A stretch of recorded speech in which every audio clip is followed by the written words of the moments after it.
The ant and the grasshopper. There was a lazy grasshopper who doesn't work. He just stay in the field one summer's day. He just want to lie down and do nothing. One day, he saw the ant. Shh! The grasshopper laughed so loud when he saw the ant carrying food.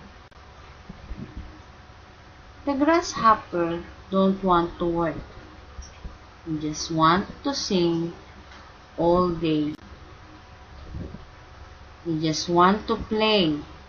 But the ant work and get food for the rainy days. The grasshopper lies down on the grass, while the ant are saving food for the rainy days and snow. The grasshopper laughed at the ant. She always teased the ant.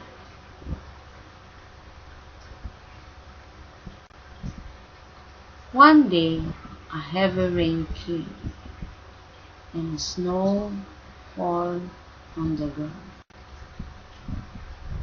The grasshopper don't have any food to eat, while the ant has plenty.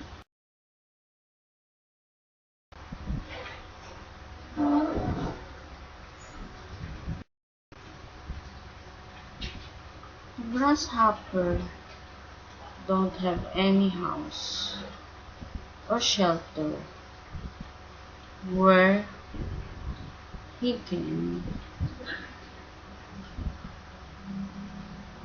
sleep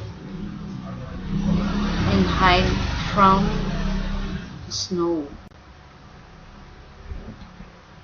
He gets sick because of the very cold weather. He knocked and went to the home of the ant for a help.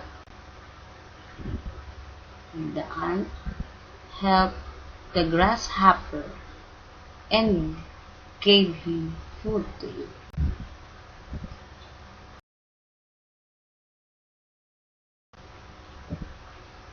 Until they became friends.